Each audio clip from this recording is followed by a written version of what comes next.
Check 1 2. Check 1 2. Okay, it looks like we're live. I should definitely. I will. I'll focus on moving this link around. I have got some more ideas for what to do with the podcast, but first I will say hello, comrades, and welcome to Terminus Podcast, episode number 262, or Terminus Radio Show number 5.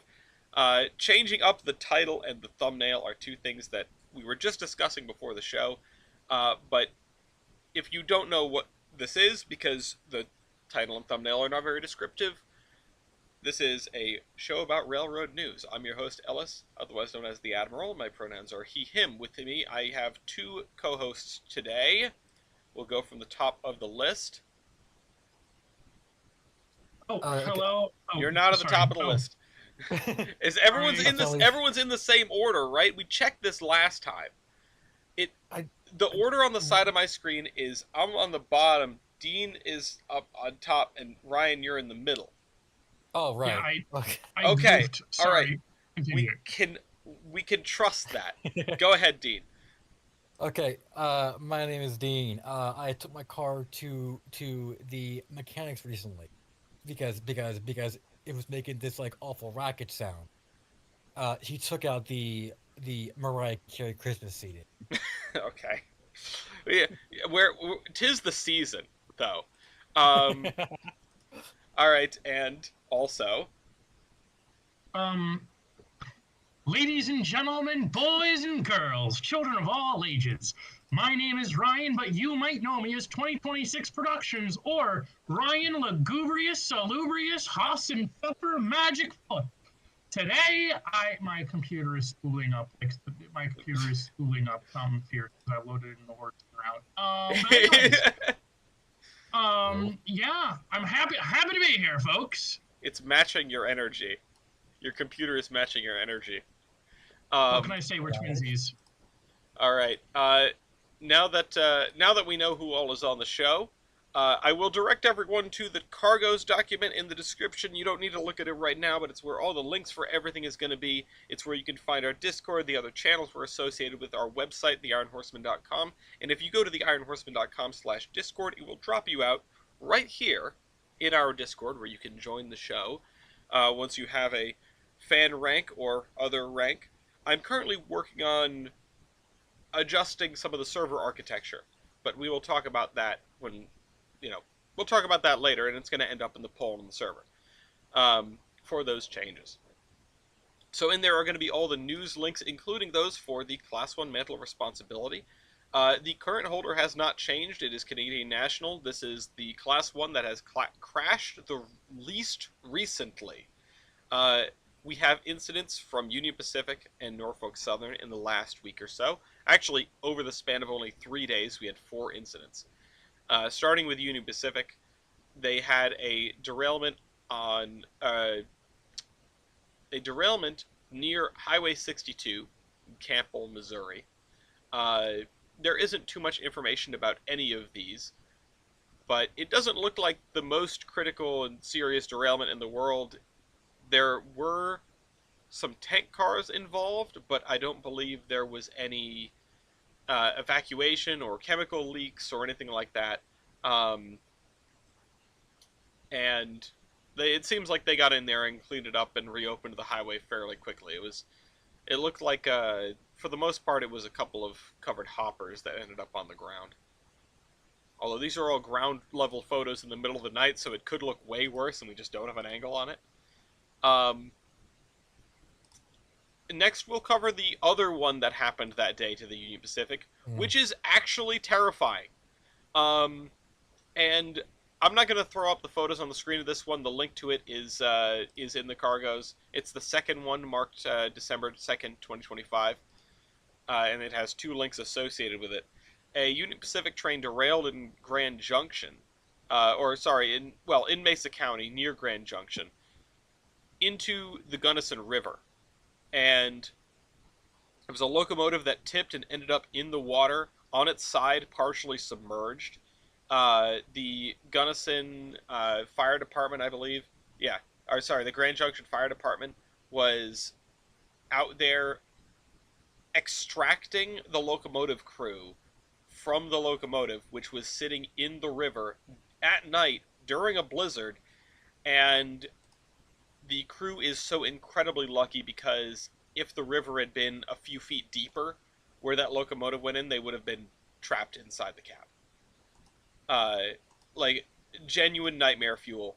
Um, the thing, the thing that I wanted to mention around here, or around this incident, aside from the fact that I'm trying not to think too hard about it, is this is similar to what I wrote happening in the Housatonic, and boy, am I going to have to look over that to make sure I captured the feeling that these photos are giving me. And there's quite a few photos. Union Pacific had a third one on December 4th, a third incident, um, which, uh, unfortunately, this is, I think, the only incident that we have this week where there was a fatality. Union Pacific conductor was killed in a train accident in uh, Ontario. Ontario. I don't know Ontario what.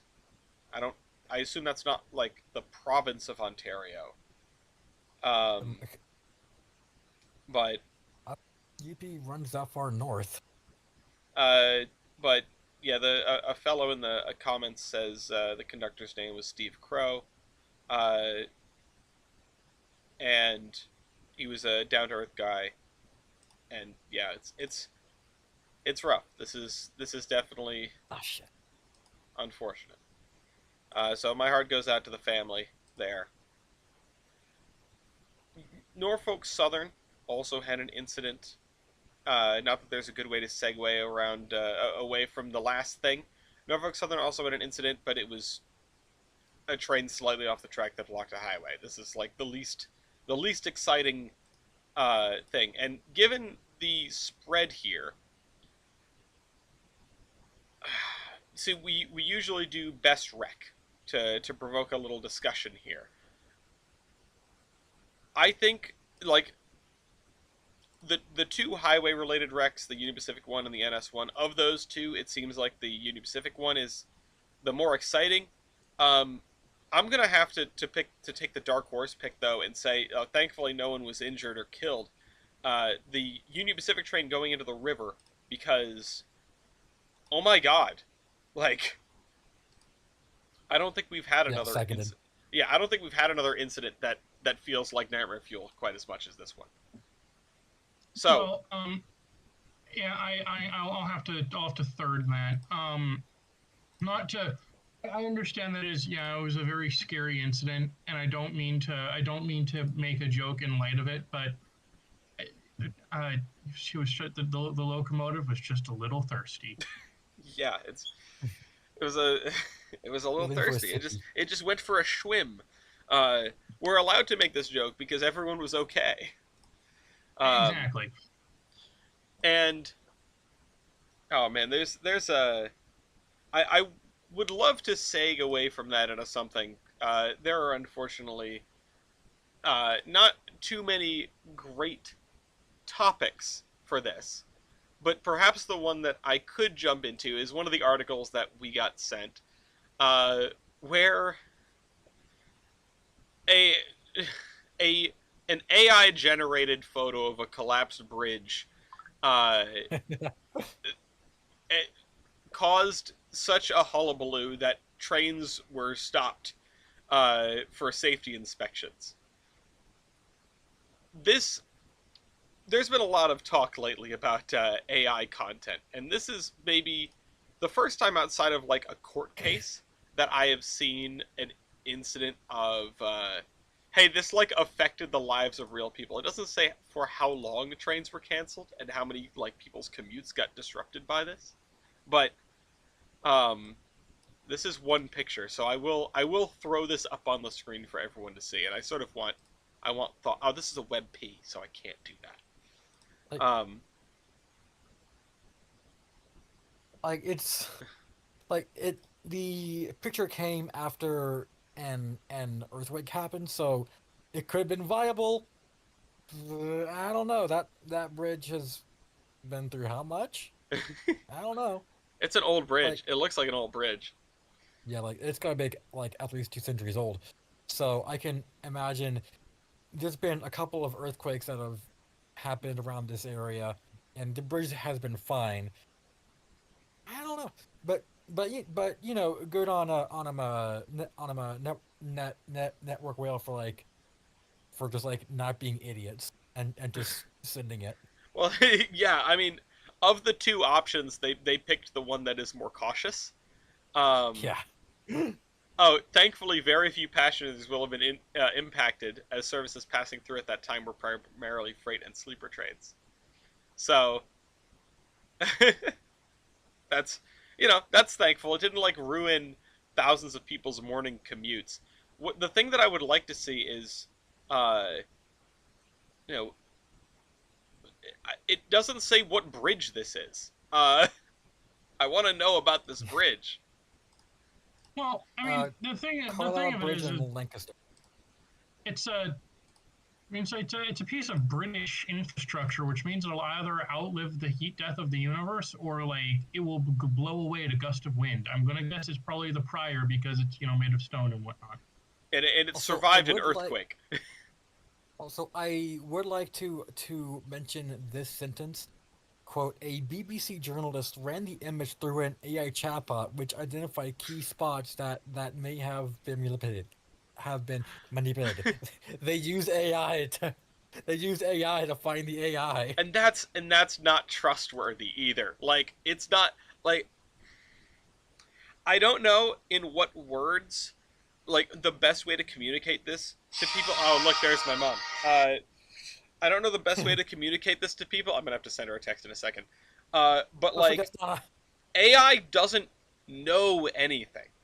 It doesn't have a a concept of what knowing is or what truth is. It's sort of putting together what it thinks you want to see based on patterns that it's recognized in all of the data it's sucked up.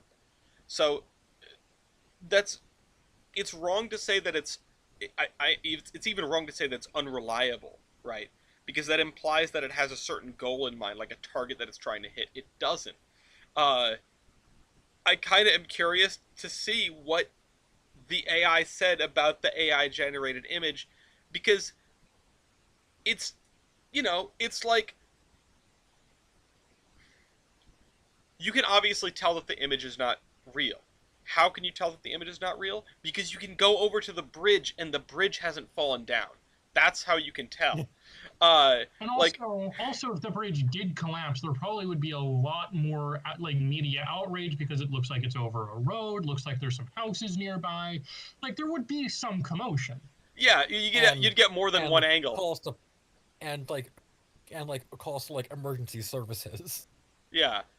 There's also like some things missing.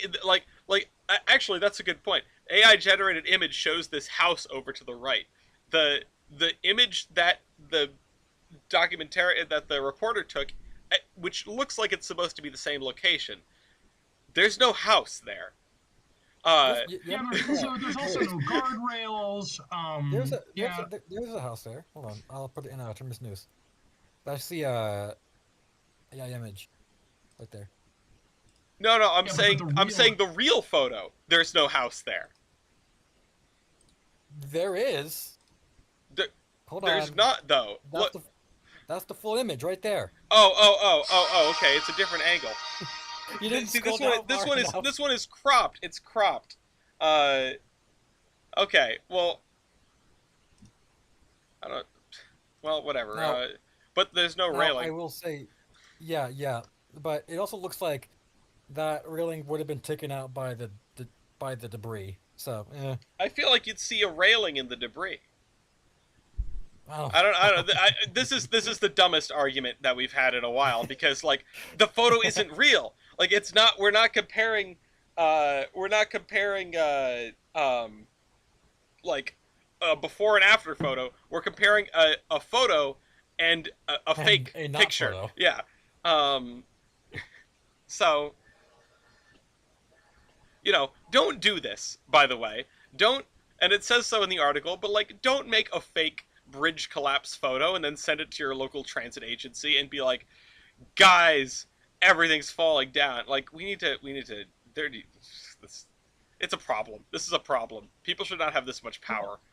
Uh, Well, I was about to say, like, I think if this happens again, like, imagine if this happens on the Northeast Corridor, there will probably be legislation, like, ushered through at lightning speed because, like, once, like, again, thank God this happened, like, overnight, but if this was, again, like a morning commute, then, and if this especially happened in the US, you would imagine lawmakers' phones would be, like, ringing off the hook at that point.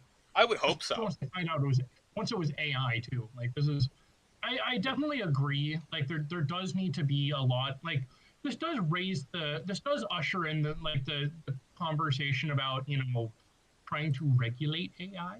And I think definitely this would be a scenario where I think at least some regulation would probably be much appreciated. Yeah, like a watermark or something. I No, no, will like a also. watermark or just like. Oh, sorry, Dean.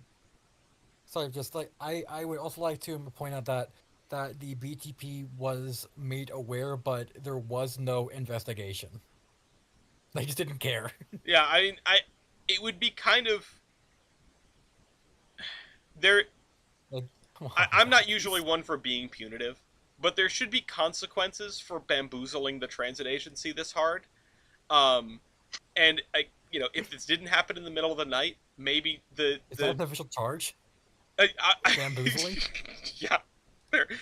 Uh, I I'm serving 10 years hard time for bamboozling. I think in the lawmaker's profession they just call that fraud, but what do I know? Yeah. Uh, you know, the spokesperson said that many of them would have been local, but because of the length of the West Coast main line, some trains were delayed as far north as Scotland. Oh, Jesus. goodness gracious. Yeah, no, this is like vigorous shenanigans. And the link to the article will be in the Cargo's document. I forgot to put it in already. I should have put it in as soon as we started talking about it. I would I would imagine that like it was just some kid who did that.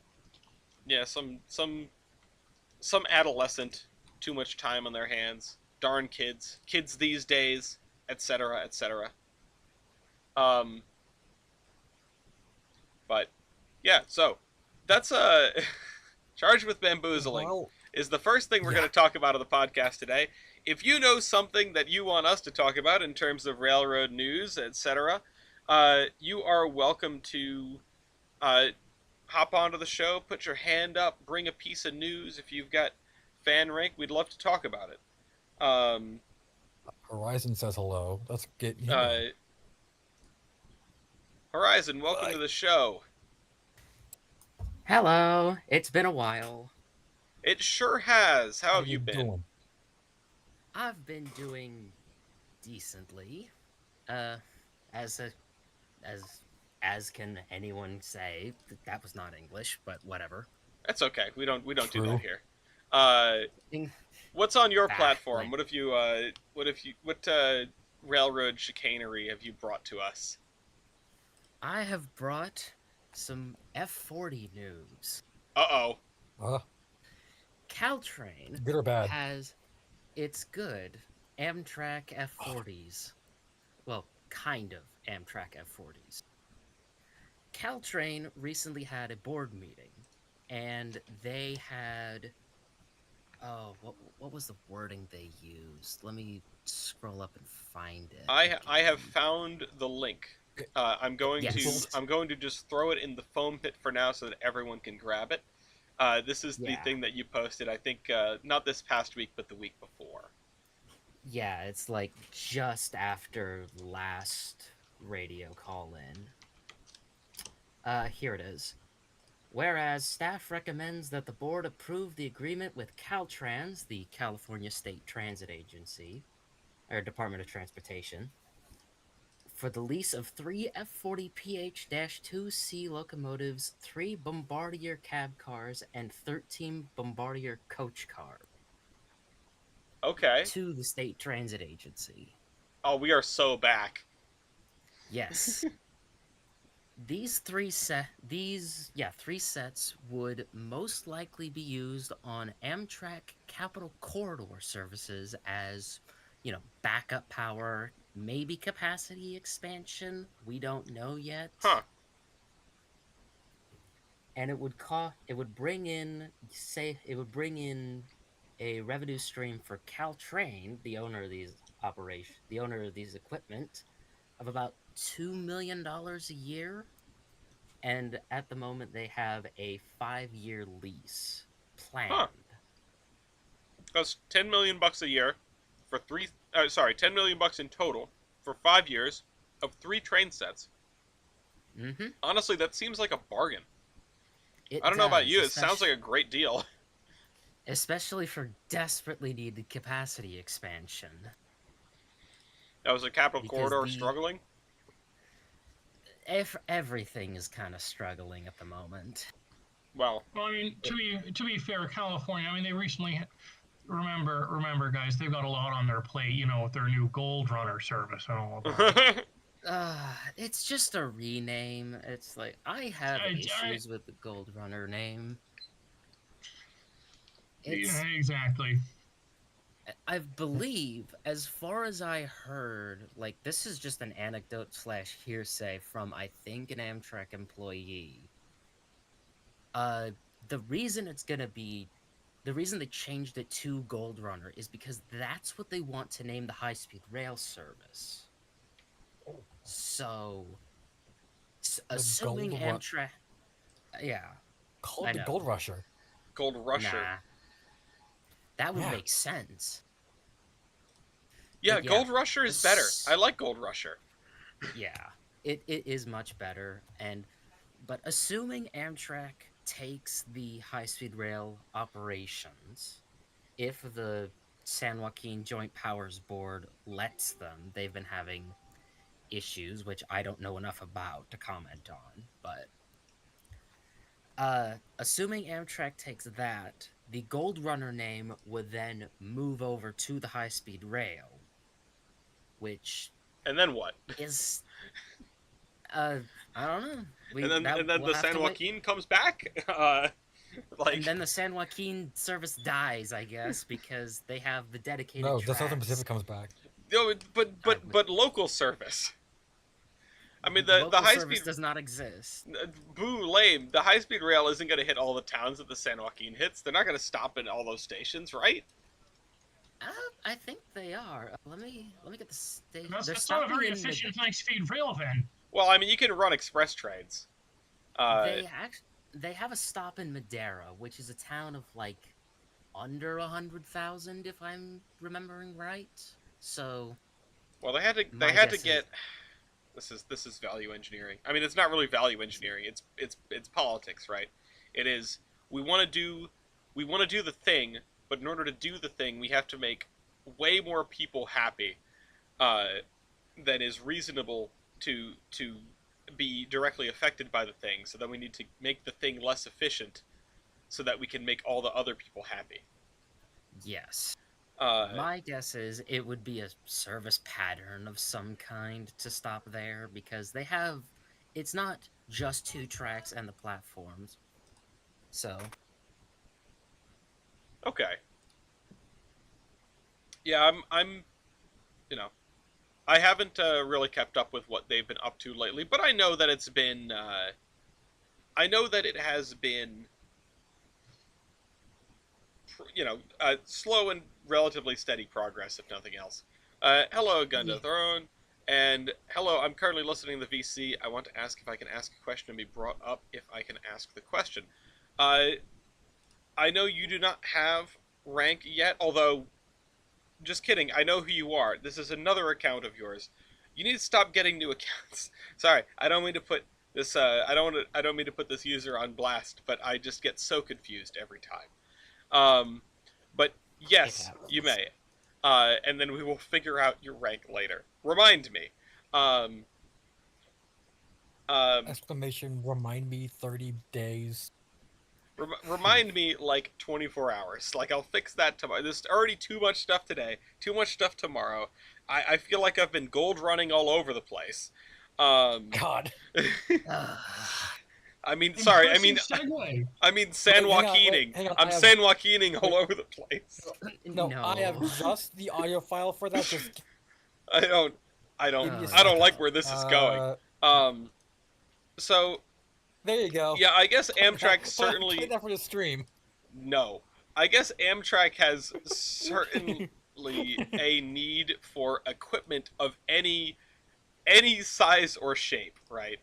Uh, Yes. between the Horizons all imploding and previously the Talgos are all going away, and as we talked about last week, uh, Anacella was on fire. I think I have another article about that. There was a photo that I saw of a P-42 dragging the Acela out of Providence Station. Uh, Yeah. so That and the Surfline service is also having issues. People keep cutting across in cars, mechanical failures. It's not uncommon to see Dash 8s on both ends of a Surfliner service now. you know what's amazing? I Anytime mean, that's cool as hell. it is really cool, It but is. anytime the Dash 8s show up on an Amtrak train, you know that stuff has hit the fan. like, Yeah. like, They like, only bring those out in dire circumstances. which is funny because I saw one when I was oh god 10 years ago during the very first Horseman trip before we even called it that to Train Mountain. We saw a Dash 8 on the head of the I can't remember. I think it may have been it must have been the Coast Starlight, right? Because that's the only train that goes to Klamath Falls. Yes. So I wonder what caused that to happen. I've never like thought maybe about that. 42 Blew a died. freaking cylinder.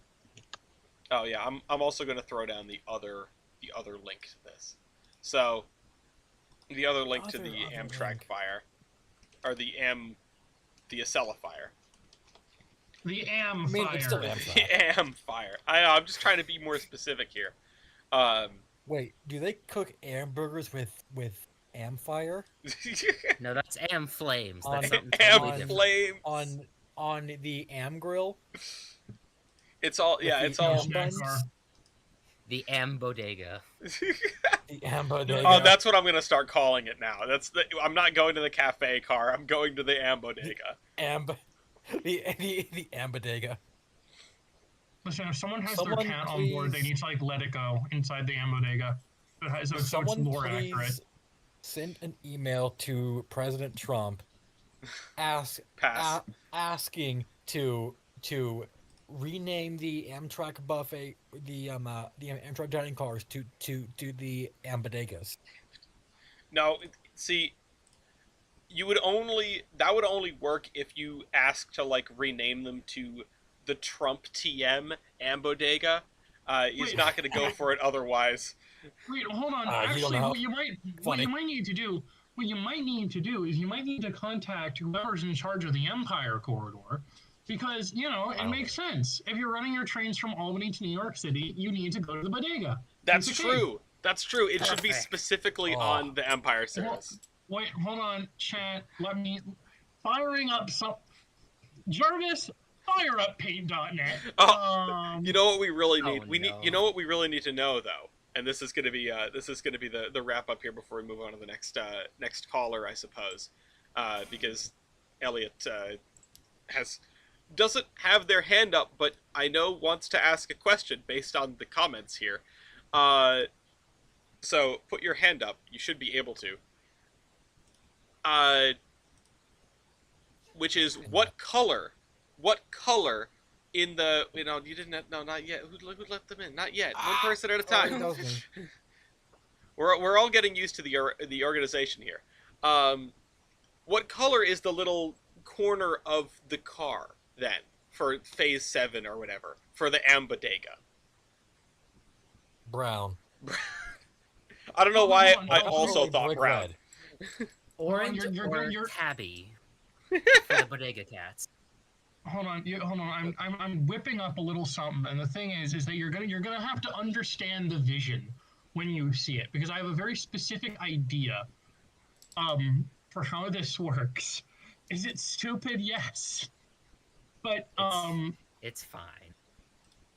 You know what I love about this Oh. new arrangement of the show?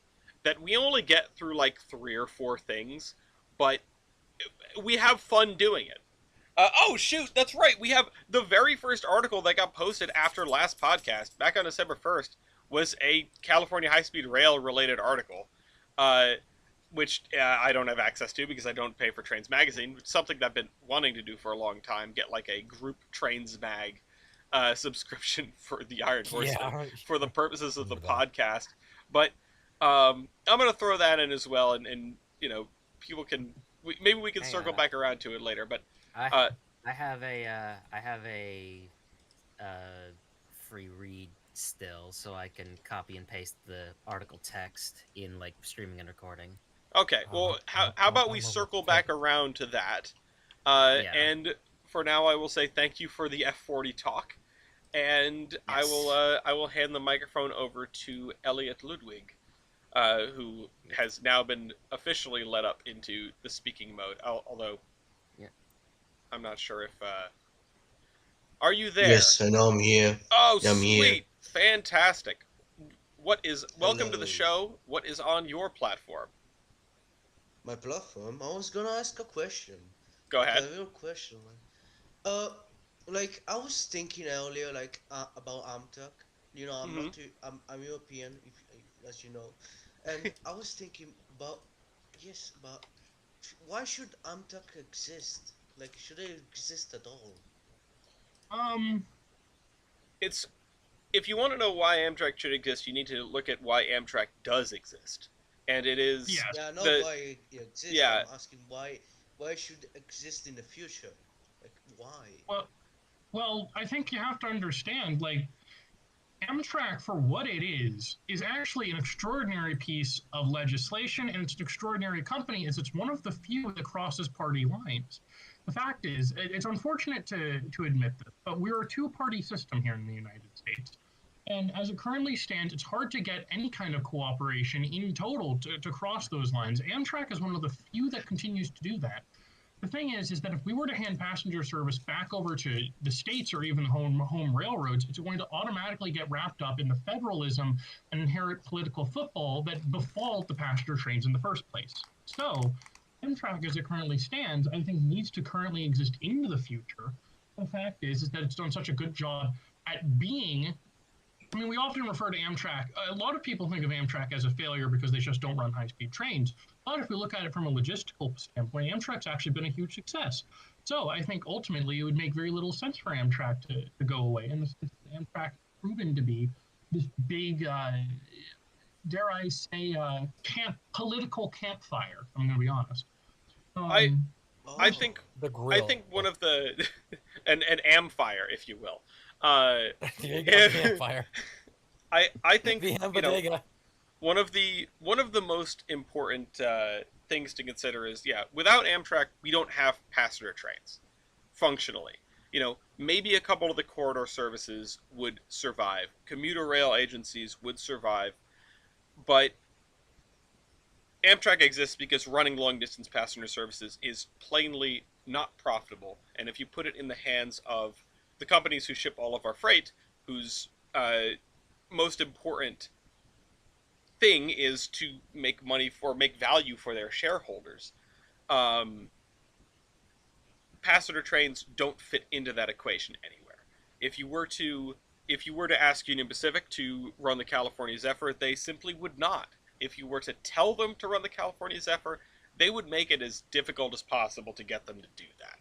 And you could see that having happened around Chicago in the last couple of years, where some of the Chicago metro lines were functionally like under the umbrella of the freight companies on whose tracks they ran, and they fought tooth and nail to get out of those commitments. I think Union Pacific in particular was the one. I can't remember if it was UP or BNSF, but we talked about it on the podcast before. Um, and why we need it is because we're much better off with a comprehensive, or in as much as it can be right now, passenger rail system than without it. Um, a lot of the time we talk about how crazy drivers are, right? I know I've complained about it.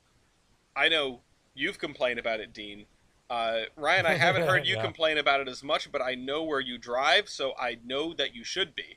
Um, you should be. and, you know, how do we keep these crazy people from getting behind the wheel of cars? Like, do we train them better? Some people just aren't that good at driving. And that's, that's not like a failing on their part.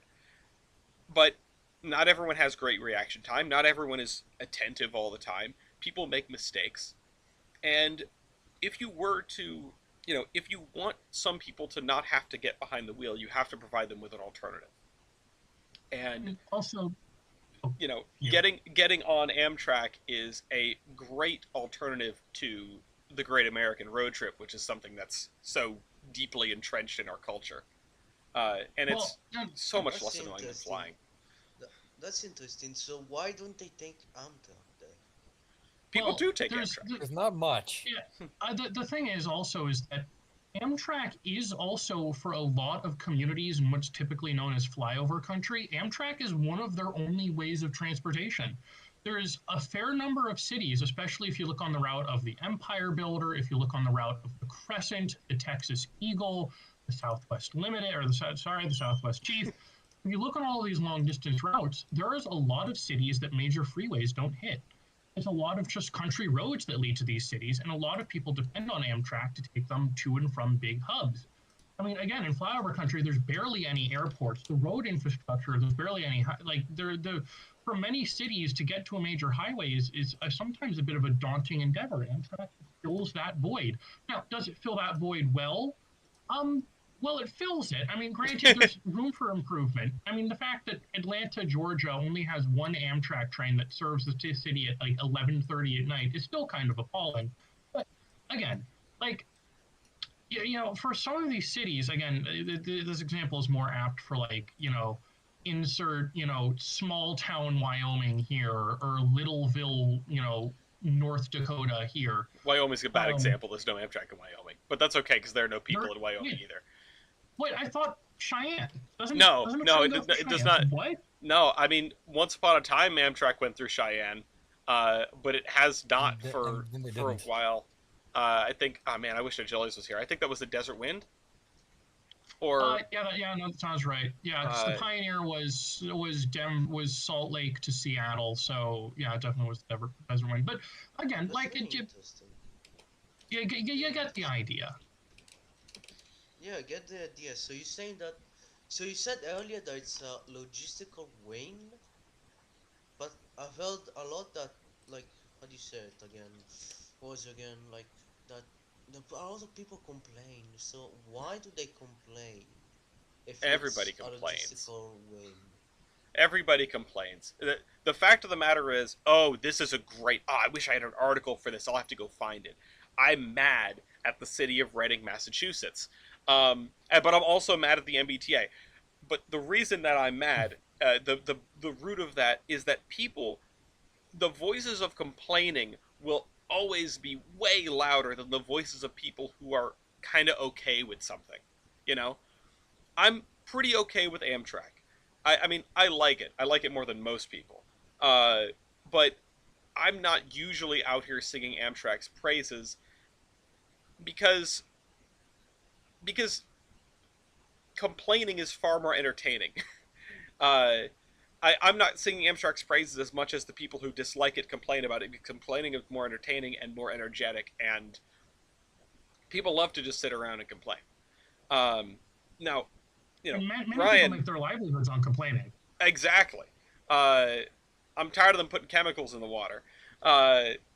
Making the frogs homosexual. Yeah. I'm just waiting for the fat electrician video on Amtrak, and just Yeah, how it's like a psyop. It's gonna be because that would be something to watch. But like I do watch him anyway. He's just a great guy. But people will complain about the failings of Amtrak, but the fact of the matter is, people ride Amtrak. They set a ridership record this year for the second year in a row, and that's an article that I think we talked about either in a previous episode or we talked about it in a previous episode. They did what? They set a ridership record. 2020 in 2025, nice. Amtrak carried more passengers than it ever has, and that's even with the significant failures in the rolling stock, uh, you know, in the various types of rolling stock. They had to shelve a whole lot of Yeah. stuff. They had to take the Horizons out of service. Uh, the Avelias are only barely coming into service, and they've got their, mandatory teething troubles as new pieces of equipment. So, you know, Amtrak is Yeah, but doing good. How many people? Let me see. Let me pull the Um, article open. Let me see if I can read it. Thank you, thank you. I just wanna I mean, hear. the fact Amtrak is on, like, I think it's also, there's also a cultural aspect as well, in the sense that I think a lot, not a lot, but I think there's a portion of Americans who also are just tired of flying. Like, the thing about flying is that, I mean, we've all probably, hopefully, been on an airplane here. But it's like Unfortunately, yeah. security, yeah, like exactly. The fact is that flying is now like it's an ordeal in the sense that you have to get up at the crack of dawn, you have to go to the airport, you have to take everything off, go through security. You still feel you feel like garbage the whole time. You buy a bottle of water for $12. You get on the plane. You're cramped in economy because you don't want to pay $200 for like a slightly bigger seat. Then you land. Then you have to arrange transportation from the airport with Amtrak. You have to go through security. You can bring your own food on board. You can bring your own blankets. You can bring your own pillow.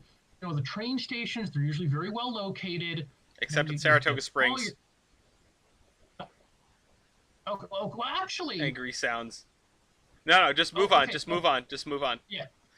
But I mean, the fact is that like I think people are starting to wake up to the idea that like you don't.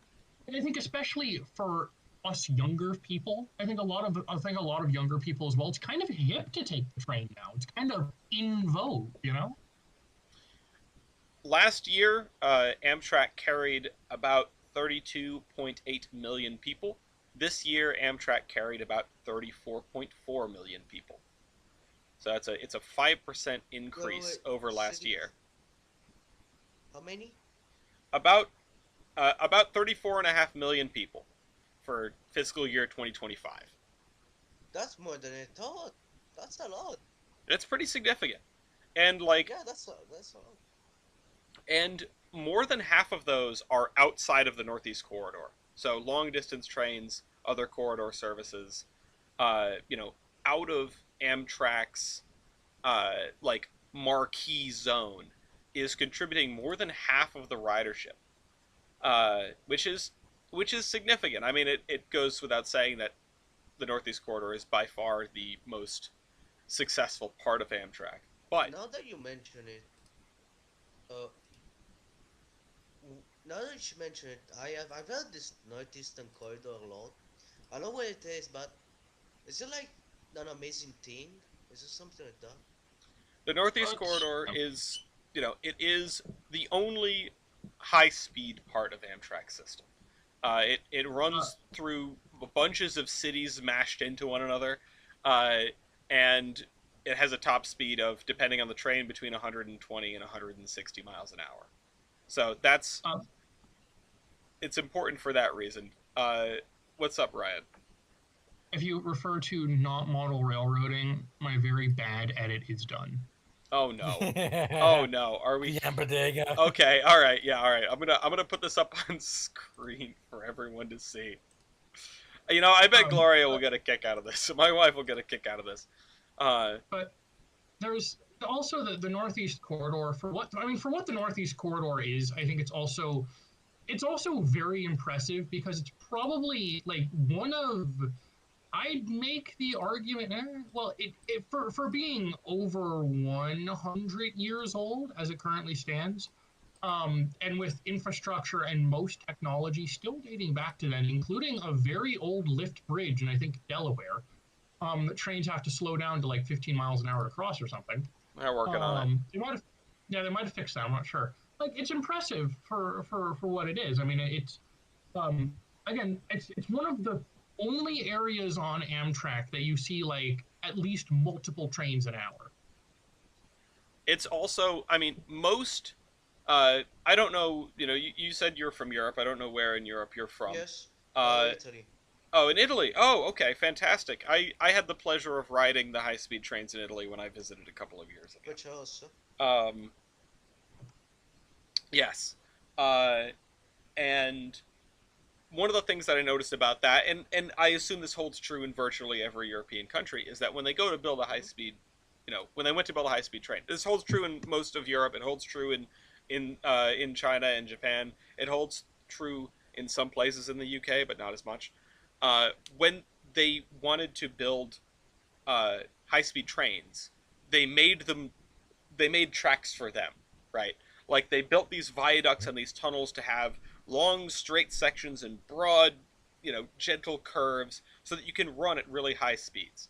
Um, because of sort of the because of a variety of factors, the Northeast Corridor uh, never got any of that, and was just like, okay, well, we have all these, we have this infrastructure that's all 150 years old.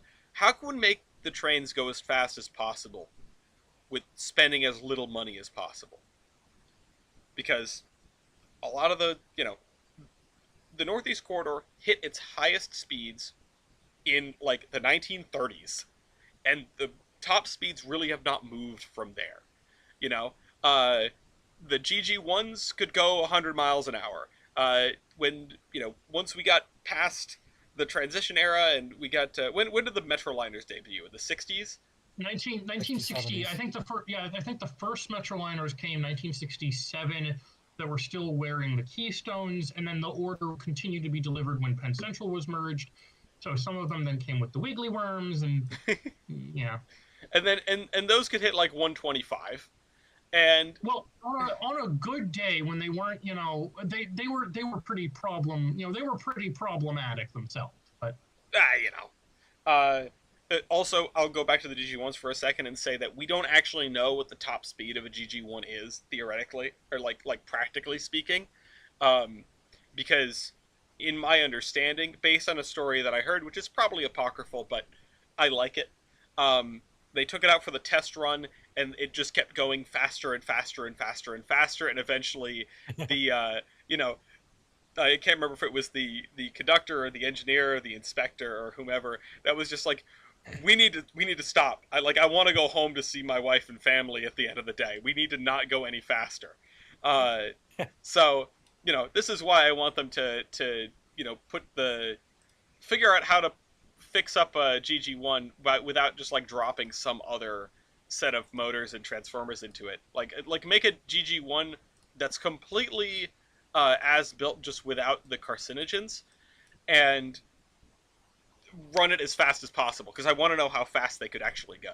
But the Metroliners could make like 125, and that's the same speed that everything except for the Acela goes on the Northeast Corridor at a maximum. So Well, I heard of Acela.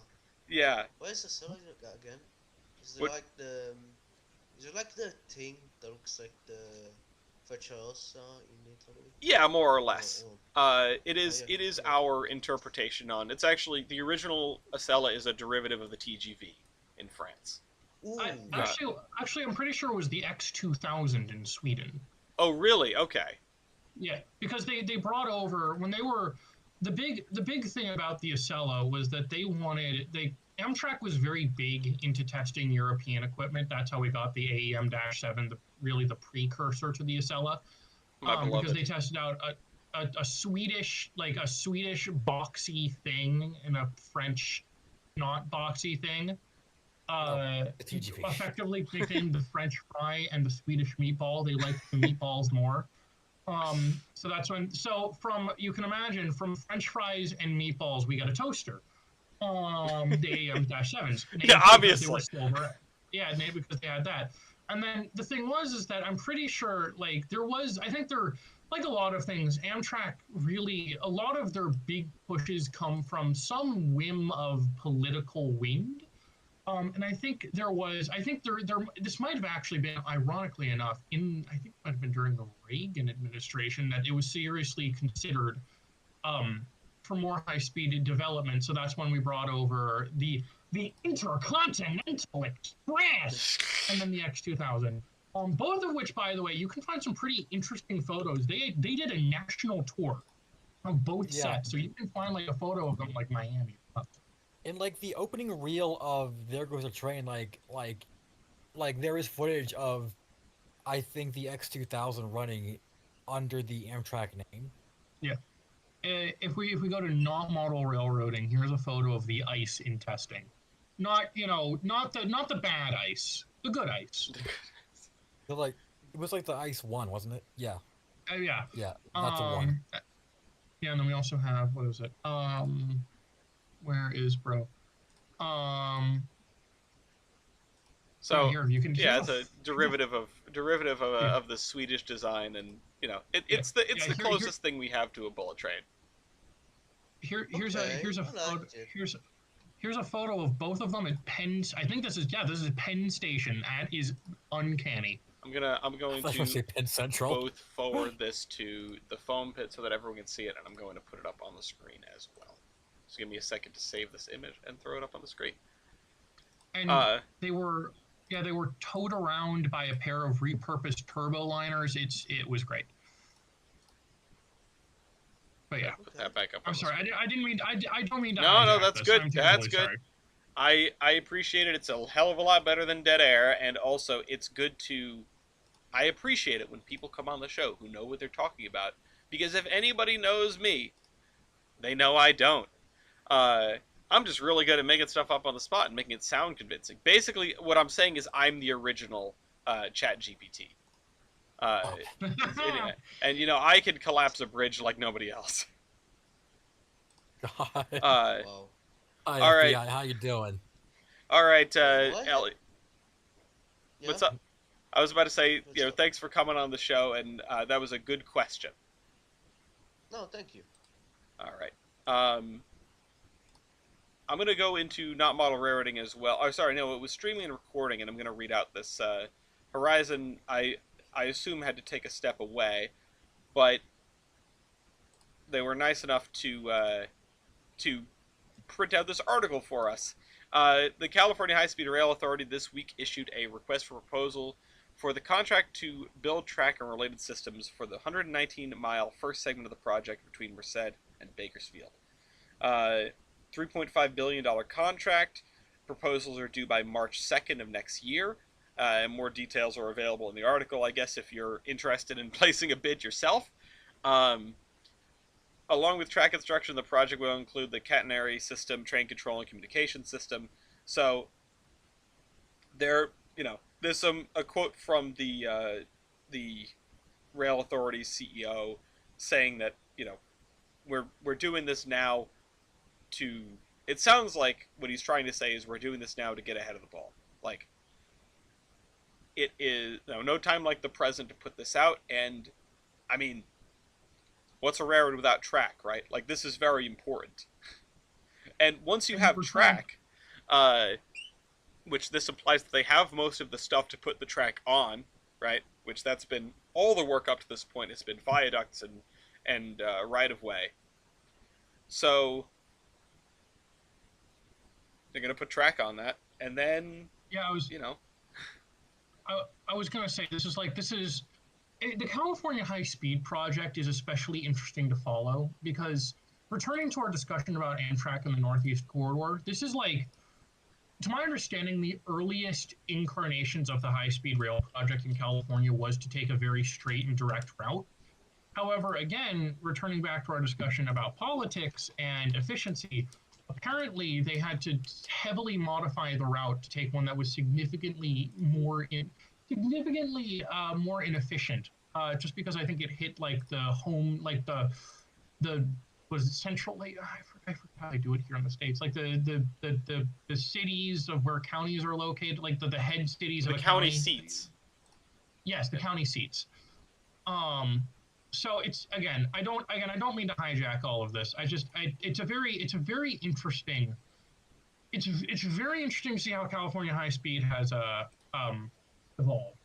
Yeah, and as someone who is like tangentially related to the project, there was a point in time where I was going to be working on California High Speed Rail adjacent stuff, because my company is one of about 300 gazillion contractors that are part of this project. I have joked that it's contractors all the way down. I've joked that this is very much how not to build a high-speed rail project, but this is what happens when it gets too tied up in politics. Not that there's really an easy way to avoid that. You know, it is this huge, expensive, uh, well, project uh, that there will always be people that will champion getting rid of it or champion killing it, and people that are championing its construction. And honestly, I sometimes I wonder how much the people who don't like it really don't like it, or if they're just manufacturing an enemy. You know, Well, like I mean, more often than not, like I feel like they would have to be, right? I guess, but you know, it is expensive. You know, it has been difficult. It has been fits and starts. There've been plenty of cost overruns. There's been plenty of headaches, and you would hope that these things don't happen. Uh, but my hope is that we can learn from how this was done, and if and when these, this kind of mega project gets repeated, we take those lessons and turn it into something, and turn it into something that goes a little bit more smoothly. But even for all of the headaches, the progress has been relatively steady. Like if this, we've talked about how in Mexico they like to set up, one president or whatever comes in and they set up their marquee project. This is what we want to do. We're going to do this, this, and this. And then when they're out of power and the next guy is in, that person takes such pleasure in shutting all that down. It's it's in part why some of these projects like El Tren Maya are rushed because they want to get them working before the next person gets a chance to cancel them. Um, in my very loose understanding of Mexican politics. Um, but you know, we should be grateful for the fact that this hasn't happened here, and we don't have, uh, you know, monuments to political pettiness standing all over the Central Valley. It's like they're gonna put track on those and run trains on them.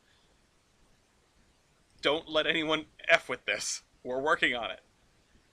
Um, and and then you're going to have a high speed corridor that connects, pieces of the, one of the most populous and one of the most productive states in the Union. Like, if you were going to put a high speed corridor anywhere outside of, the Northeast Corridor, there are not so many places where you could put it where it would be half as useful.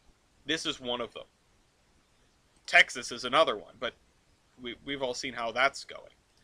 Uh, I'm sure. Everyone here has probably seen those fantasy high-speed corridor maps across the U.S. Right? yeah, the Margaritaville one. Listen. I mean, they already have exactly one cruise ship. Come on, let's make it an intermodal corporation. Oh yeah, I mean they've started on their transportation sector.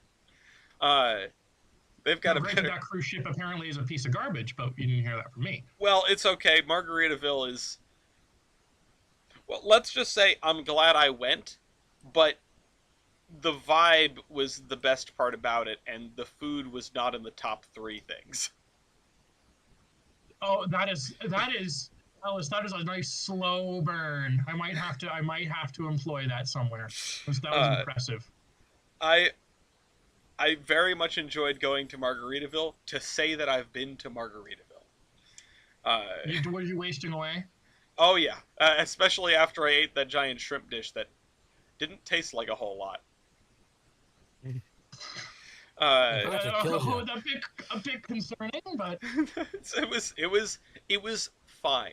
It was acceptable food. But for the amount that I paid, I would have hoped that it was more than acceptable. Anyway, high-speed rail maps. You were saying? Yeah. Yeah. No, I was just gonna say, like, it would, like, if it wasn't, the fact is, if it wasn't, I mean, I think if it wasn't so hard to get high-speed rail off the ground, like it would be a great end goal because it would be the idea of hopping on a train in New York and being in Los Angeles and doing it overnight in like 10 hours while you're asleep is something that I think would rock. It would. Um, like because as much as I love, the Lakeshore Limited and the California Zephyr, Said no one like ever about the Lakeshore Limited. oh, don't you diss the late? I hate it too. I but had to love it deal as with the well. Lakeshore Limited too. I know how bad it is. Yeah, I know. Okay, listen. It's a listen. Listen. There is no service that I will brutally hate, but also defend to the end as much as the Lakeshore Limited. Oh I'm sure yeah, you're I aware love the of- Lakeshore Limited. I'm so glad the Lakeshore Limited exists. Like, I would have not been. I would have had a much lonelier first year at college were it not for the Lakeshore Limited, and actually subsequent years too. But like, oh my god, what a headache of a train. And Yeah, and but and that's true, and I though.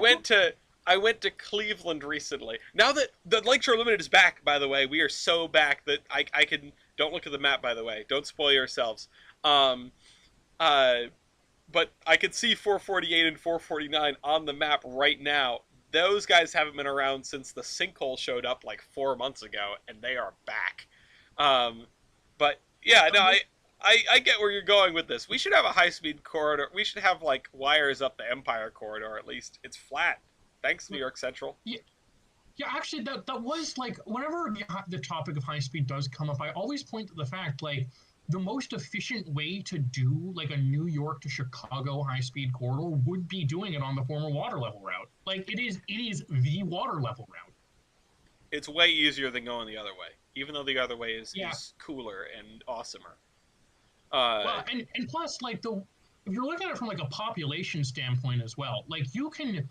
If you're doing like New York to Chicago, like you're going to be hitting a lot of population hubs if you're going, by way of, the ex-New York Central, because you've got, Poughkeepsie, Albany, Oh. Syracuse, Rochester. Poughkeepsie is your Buffalo. first pick? But I'm going up the map. Oh, okay. I was gonna say, like, yeah, that that huge city. Well, okay, to be fair though, like, I don't know, Alice, I don't know if you've ever experienced this here, but like the amount of people, apparently Poughkeepsie is a fucking battleground because it's like, Poughkeepsie's New York City. No, it's not. Yes, it is. I'm like, oh, for the love of Christ, stop. Like, For the there are people who for say- those playing at home, there are 32,736 people in Poughkeepsie. Listen. The big question is always, is Poughkeepsie where upstate starts? And it's always like, what? Yes, yes, it is. I mean, Oh it's my like God. it's a decent chunk of. It's like a decent like 30 miles from the city. Like what? For people in New York City, upstate starts at the Tappan Zee Bridge. Or maybe Croton Harmon, right? Like the changeover from electric to steam power. That define. Diesel power these days, right? But that defines your. Well, they're running. Remember, they're running the P32s, which Rapido is graciously doing an auto of, and unfortunately, Oh. they will be getting my wallet. But yeah, no, I do agree. You get a much straighter, flatter route. You get, the tri-state area, Albany and Schenectady and all that. The major cities across New York, including Buffalo, and then you rejoin the other route in Cleveland. But you get all of that as opposed to if you go the other way, like, sure, you get Lancaster and Harrisburg, and then there's not really much until you get to Pittsburgh, and then there's not really much.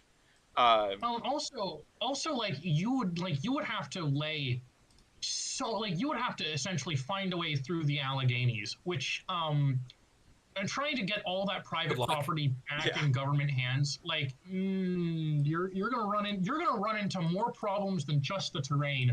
Yeah, they're gonna have to build the the Galitzin base tunnel to like go under everything. You need to Yeah, somehow literally. horseshoe curve in its entirety. And yeah, no, you can go up to Albany and then cut over, and it's pretty straight and flat. And also, you can tell because it's really boring to drive. I say this having driven to Cleveland and back a couple weeks ago. No, dude, listen, like when I went to the train show in Syracuse, I was legitimately baffled by like it literally I felt like my brain was slowly seeping out of my ears. I just Don't know Pat that says I feeling. just wanted to tell you good luck. We're all counting on you. And Mossy Bug says that's smaller than my hometown regarding Poughkeepsie. Uh, that's yeah. I mean, yeah, it is. And for context, Mossy Mug is from Maine, so if it's smaller than a Maine town, there's not much going on there. They do have that big bridge though. I plus one for like big bridge subsidies. I love the walkway over the Hudson. What's the population of Wisconsin? Oh, Just for probably like reference. 12 people. No, sorry. Wiscasset, Maine population. I'm gonna guess like 10K. No, okay, way less than that. It's Uh, 3,700 people. Uh, Good lord. 3,700 people. The real question is Alna, Maine population. Alna. 700 people. Uh, 700. yeah, and they're Good all lord. WWF volunteers. Not really, but I assume we have like a large voting block. Um, and speaking of which, we had we're doing our Victorian Christmas trains. I went up. I was there yesterday. Had an absolute blast. Trains every 40 minutes. We had two steam engines fired up, um, and it was one train with two locomotives. Uh, we started the day. Basically, the train got passed back and forth between the locomotives as the day went on. Originally, we were going to have it one steam engine and one diesel, but we had to plow the line with 52, so 52 had one coupler blocked by the plow. We couldn't use it for the purposes.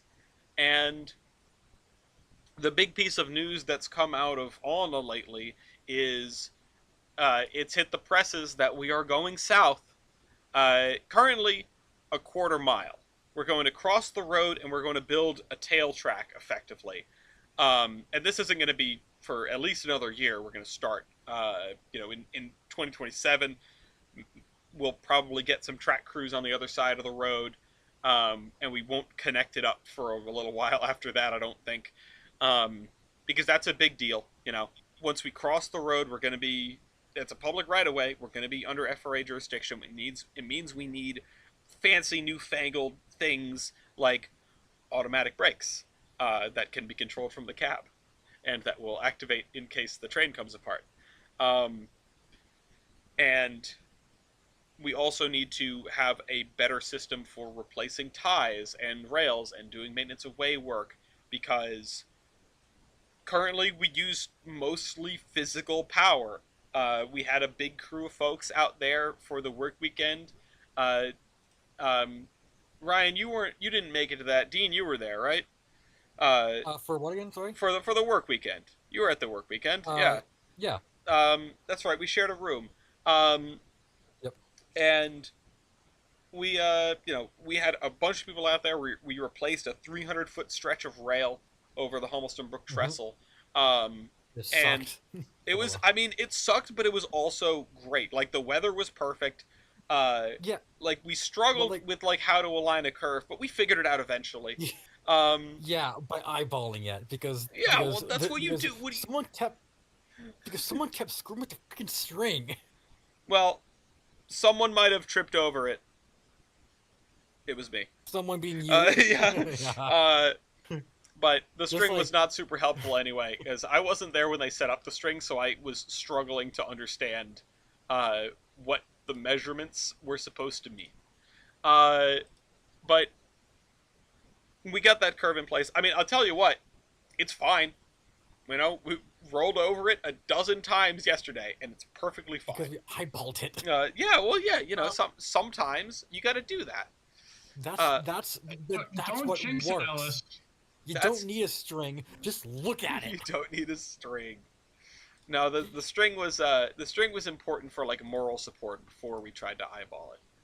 Yeah, yeah, yeah. This like 1/16 inch piece of twine was supporting all of our moral. It was. But we had a great time out there. And we showed what we can get done in a weekend. But we need to be able to replace ties such that every tie on the railroad is replaced every 30 years, and we have a lot of ties. Which is why we built the X cart. It's why we built the attachment to the thing that lets us grab ties. Um, yeah, the foot. It's why we have 3 tampers that usually we can get one of them to work, and I am surprised. we got the ballast hoppers. Um, these things have been instrumental in making our lives easier and making the work we have to do lessened for the same number of ties. Um, and if we can, if we can over the course of this year, sort of put all of the things that we've learned and all of the things that we've built and acquired and fixed into practice, see how many ties we can replace this year, see how easy it's going to be to build this connection south. Well, extension south. They're not connecting to anything. It's the middle of the woods. Um, Now, what are we going to do with a quarter mile of track to the south? It means that we can do what Essex does when we're running a bunch of trains and have a train pull past the station, past the train waiting at the platform, to sit down there and wait to pull in. That's that is how that is the most useful this piece of track is going to be. Um, and I'll tell you what, that's pretty useful because right now, when you're sitting at the platform, you're right on top of where the pedestrians cross. There's nowhere else to go. You have to back up unless you want to just take the engine off. There's not enough tail track past the platform to pull a train. So this is this has certainly been making the rounds. I'm very excited about it. Everyone else should be very excited about it because it means clearing that hurdle of you know of becoming FRA, as it were, uh, by crossing a public road. And, that means we can do whatever we want after that. Not really, but, like, Albion or bust, right? Like, we're actually, Quebec. We'll set our sights to Quebec. Well, a little ambitious. They couldn't It's okay. I don't see it'll be fine.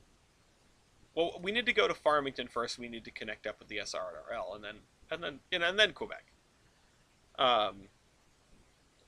I did get to lay eyes on the Albion station not too long ago as like hey, there it is, Albion or bust. That's only like 40 miles. It only means a railroad 10 times the length of the railroad that we currently have. Anyway, is there I've forgotten to say this, and I feel like I should be plugging this more often. If you're listening to this show, you can listen to it, well, live. You're already listening to it live, probably, unless you're watching the VOD, in which case, glad you're here. But you can join us, theironhorseman.com/discord. If you get fan rank, you can come in here and ask, bring a piece of news, ask a question, that sort of thing. So, I'm just updating this, and I'm going back to look at the news that we have. Anything from you two? Not in my locale. Like personal news or just news? Any of the above? Oh, well, Actually, you know what? oh, go on, Dean. Take it away, bro. Take it away, Penny. Like recently, I've been very interested in the like concept of like DCCEX, which is like, for those who don't know, it's a kind of like a do-it-yourself DCC system, which I found really interesting since TJ mentioned it to me like last year or 2 years ago. So I've been doing some research on it, and I finally pulled the trigger on getting on buying the components. So I'm posting the pictures now in podcast. Oh yeah, I'll pull So those up. I'll get them on screen. So I went ahead and also bought a rolling road because it's just nice to have. It's like a quality of life thing because I don't have much space to like lay track down. So I put the base command station together, and I misinterpreted the instructions to like set it up and like get trains going, and I didn't buy a power supply for the command station. I was just running it off of my computer, so it just wasn't doing anything. Like it was turning on, but that's all it was doing. It didn't have the So juice. yeah, no, it didn't The have the juice is juice. loose. Oh no. So yeah, just like don't mind my messy desk there. It's a lot, I but saw on the desk. I could see the Iron Horseman return address from something that I sent you, which I assume is like the wedding invitation. Oh, and there's yeah, the other wedding that stuff might on have the been other it. side. Yeah, the fans and coasters. I still have those. My computer's off to the right. My earbuds are plugged in and hanging over the monitor. It's all a mess, but I've got the Wi-Fi shield and power supplies coming in at some point at some point within the next couple of weeks. So hopefully that should work. I hope so too. But other than that, it should be good. Well, how does this thing with three rods? This is the rolling road. Yeah, I like assume you I. like Hmm? move these things on the left around and place the locomotive Yep, on top of them. yep, exactly like Oh, that. okay. It's like very neat. Like I wanted to get one of the Hornby ones because it's just kind of like cooler. But this also just works great, and it's much and it comes with like eight eight roller sets as far as the Hornby, which comes I think with three. So if I wanted, I could put my SS1 on there, which I have tested, and while it does use all of the rollers, it does fit. So this just works. And I'm if I gonna wanted, I'm gonna mute I myself for could a second. just okay. And if I wanted, I could buy an extra set of rollers and put them on, but I don't need to. What I've got works good enough. So oh well, that's that. It's very impressive. What have you got going on, Ryan? Uh, well, Dean, that is a good question. You know, I went to the train show today, which was fine. Um, Actually, quite an interesting selection there. Um, I nearly blew my budget twice, so I'm glad that I exercised some restraint. Um,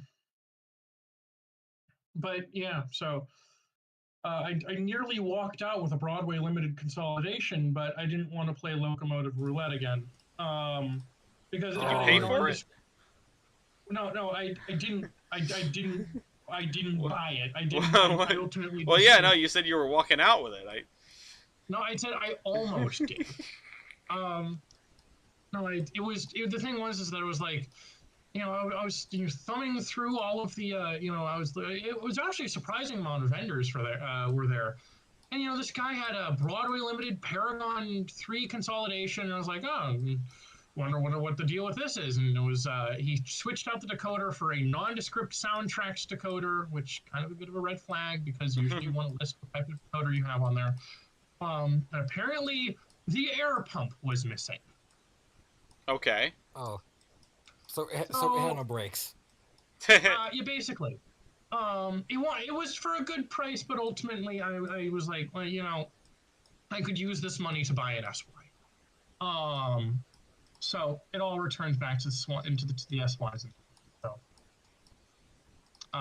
no, and then that there was also some guy who was selling a what is it, a GP39 Delaware and Hudson, and seeing how I'm in the region, I was thinking to myself, oh, I don't have a Delaware and Hudson engine. This would be a great addition. And then the voice in the back of my head once again said, Ryan, don't. The SYs, they need money.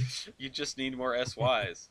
Um, I do want to touch on the because we're gonna have to wrap things up, and I know this was a short episode, but uh, the Erie Turntable, Toy X situation. Um, I don't really know much about it, but they are moving out of their location in Port Jervis. There's a lot going on. As I understand, they got sort of screwed over by a lot of the organizations that they had worked with in the past, and they ended up being the only people sort of occupying and paying the lease on the site, and the city is taking advantage of the fact that it's just them to kick them out. Um, so yeah, um, there's quite a long statement here. Again, I have not had the time to read and digest this, but I just sort of want to draw attention to it because, I mean, it really sucks, and I think this organization is pretty cool, and they've got a lot of cool equipment, and they're still doing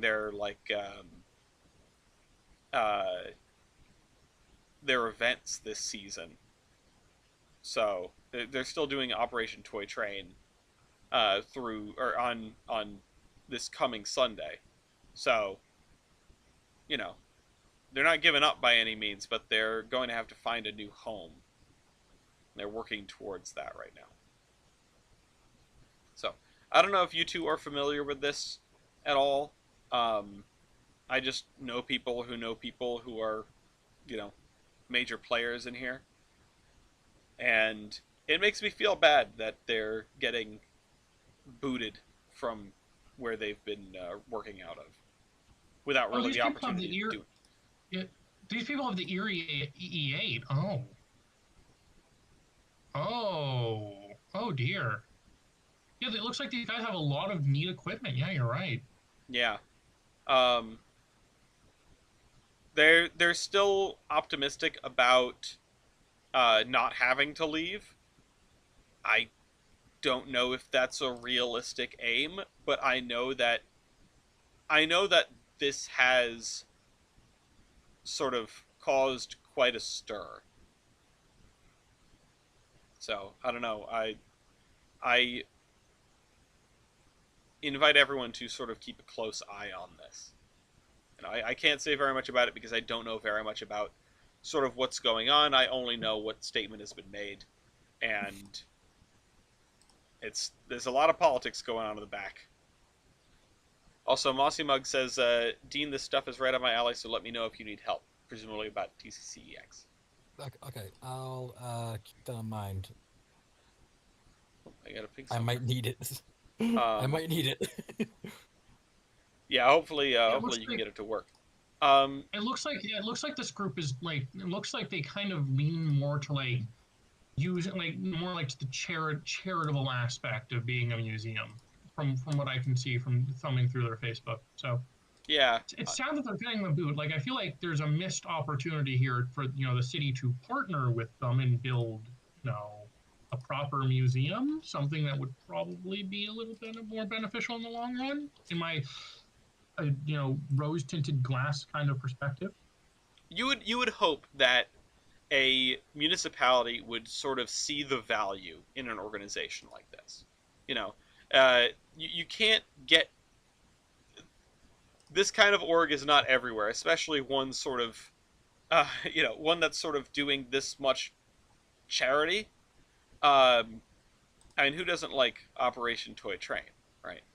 I was like the Port Jervis. I think is they're I think they're setting themselves up to be potentially like if you know I think if what is if Toyex plays their cards right, I think they could possibly like.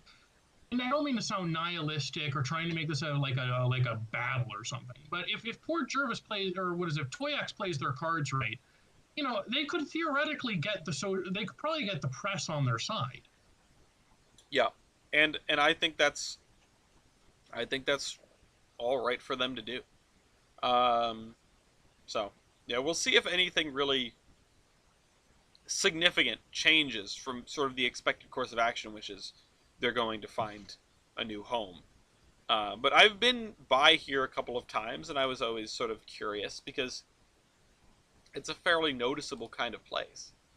Uh, and I wish I had more, I wish I had more articulate things to say about it. But yeah, uh, I wish Toyax luck. Anyhow, it is about time to wrap up, I think, because I'm going to have company very soon, and that means it's time for the latest train on Amtrak. So the two of yous each get a guess. Think about it for a second. Let me know what it is. I'm currently trying to figure out what it is. Oh, I I'm think I gonna found it. say there is I'm no gonna. Heartland Flyer, is there? There is no Heartland Flyer currently. Ryan, you say yours. I'm gonna guess it's one of the. I'm gonna say it's train. For what is it? Eastbound Lakeshore Limited to Boston. Okay. That's my guess. Okay, that would be train 448. Okay. Hmm. Let's. I'm trying to think of names. You can also just throw a number out. You'd probably be right. 42. 42. Actually, I don't think there's any 42. There's 43. That'll work. Okay, 43 is the Pennsylvanian. Uh, Please tell me that's the latest one. no, it's actually on time at Huntington, Pennsylvania. It's the westbound Pennsylvanian. Train number 448 is 7 minutes late at Pittsfield, Massachusetts. It just passed 449 there. And that, of course, is not the latest train on Amtrak. Honorable mention goes to a Hartford line train to Springfield, which is 1 hour and 2 minutes late at Hartford, Connecticut. And another honorable mention goes to a Gold Runner, 1 hour and 50 minutes late, 50, at Richmond, California. There are a couple of other later long distance trains. There's a 2.5 hour late California Zephyr and a 1 hour late Southwest Chief. But the other Southwest Chief, number 4, to Chicago, is 3 hours and 12 minutes late at Princeton, Illinois. That is the latest train on Amtrak. So, thank you for playing. We have no winners today. You all lose. Good day, sir. I forget how I do this. Number 4. Oops. Number 4, Southwest Chief. And it is 3 hours and 12 minutes late. I'm putting these in the record now.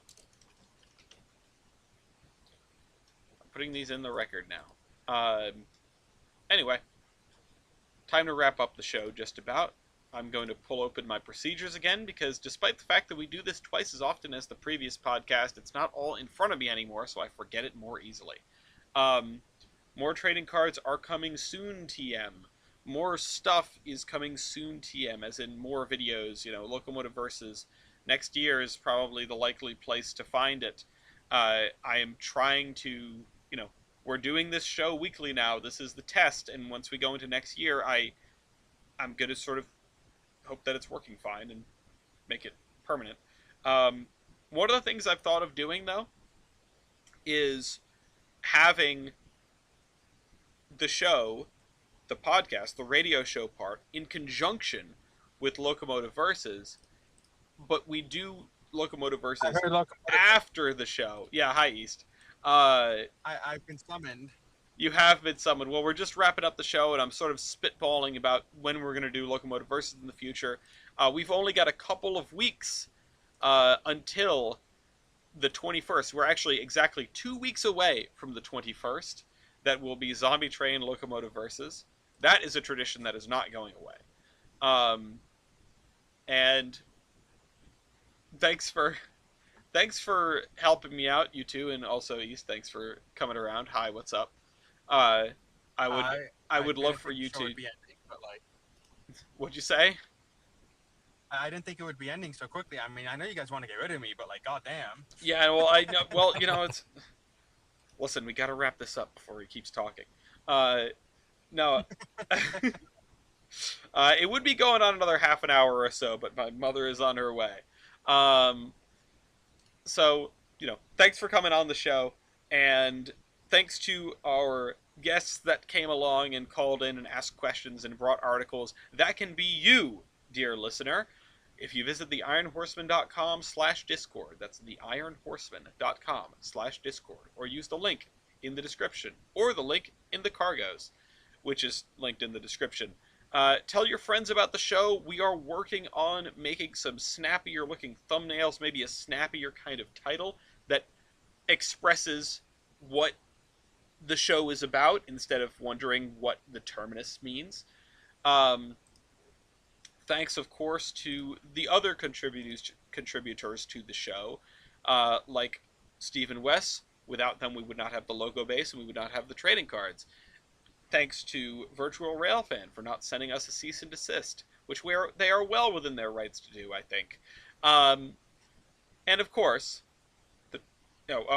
of course, like and comment and subscribe. More engagement with the show makes the algorithm happy, and then we get to do more of the show.